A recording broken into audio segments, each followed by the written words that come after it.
जय श्री राम। मंगल भवन अमंगल हारी, द्रवौ सुदशरथ अजिर बिहारी।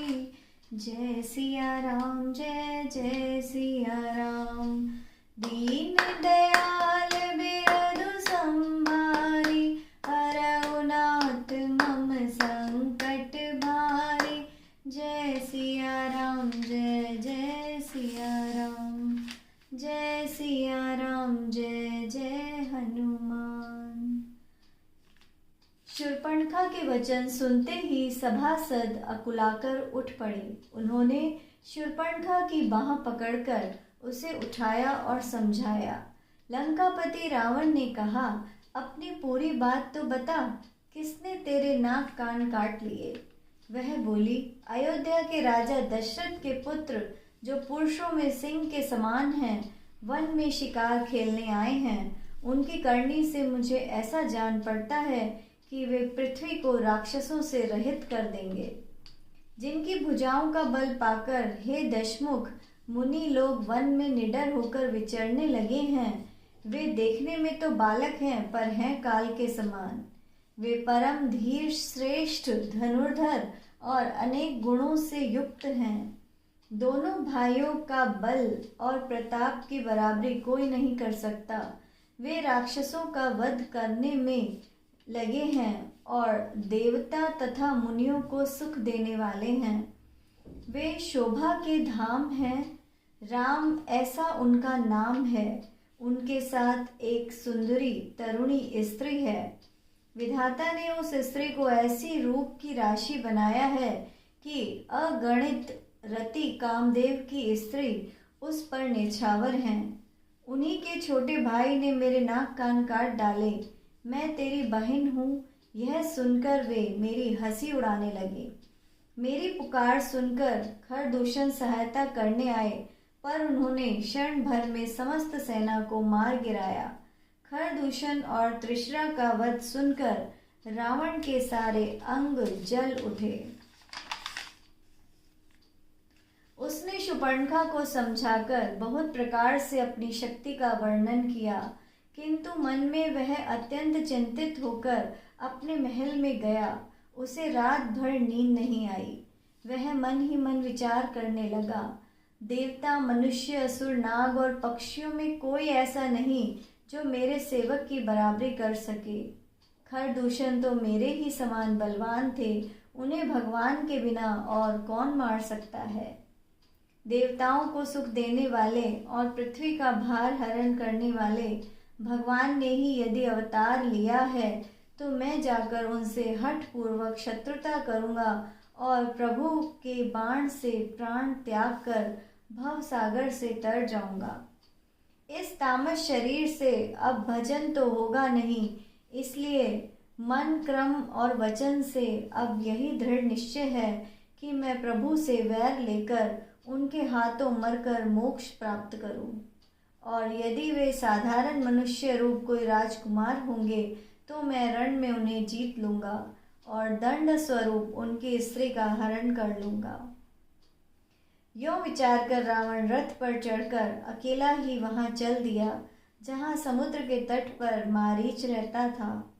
शिवजी कहते हैं कि हे पार्वती, यहाँ श्री रामचंद्र जी ने जैसी युक्ति बनाई वह सुंदर कथा सुनो।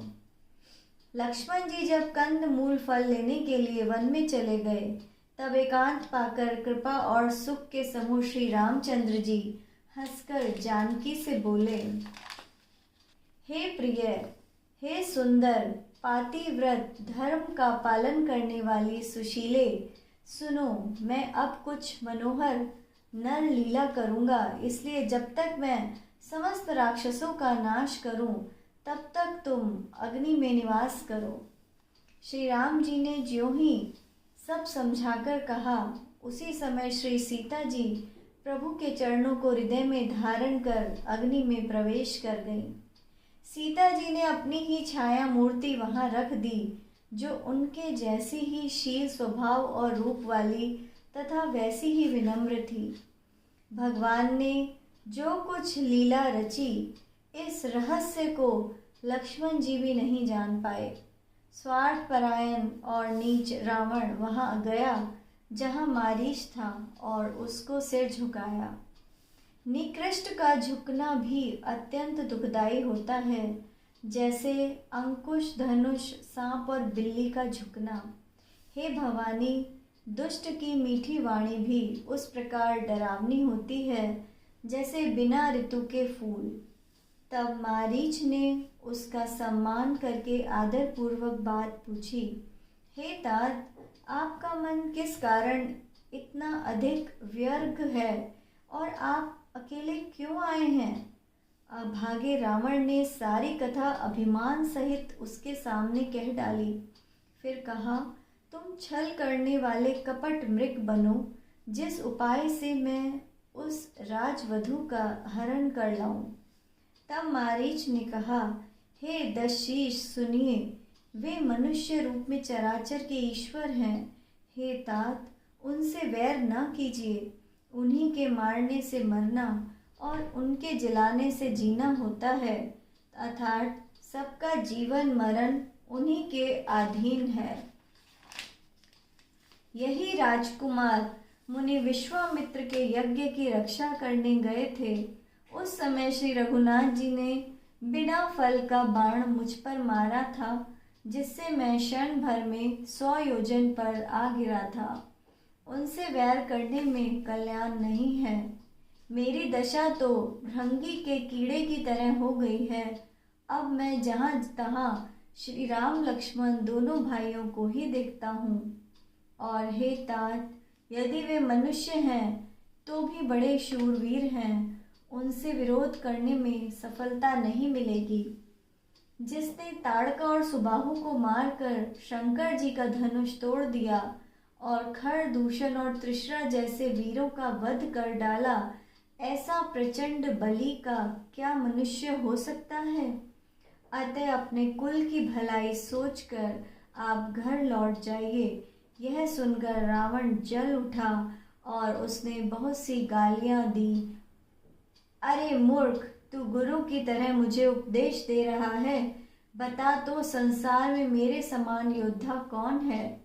तब मारीच ने हृदय में अनुमान किया कि शस्त्र धारण करने वाला, भेद को जानने वाला, समर्थ स्वामी, मूर्ख, धनवान, वैद्य, भाट, कवि और रसोइया, इन 9 व्यक्तियों से विरोध करने में कल्याण नहीं होता।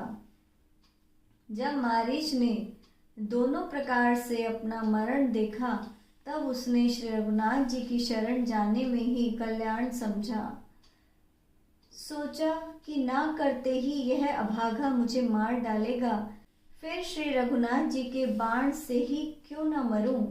हृदय में ऐसा भाव रखकर कि मरूं तो श्री रघुनाथ जी के हाथों ही मरूं, ताकि उनके परम धाम का अधिकारी बनूं, वह चल पड़ा।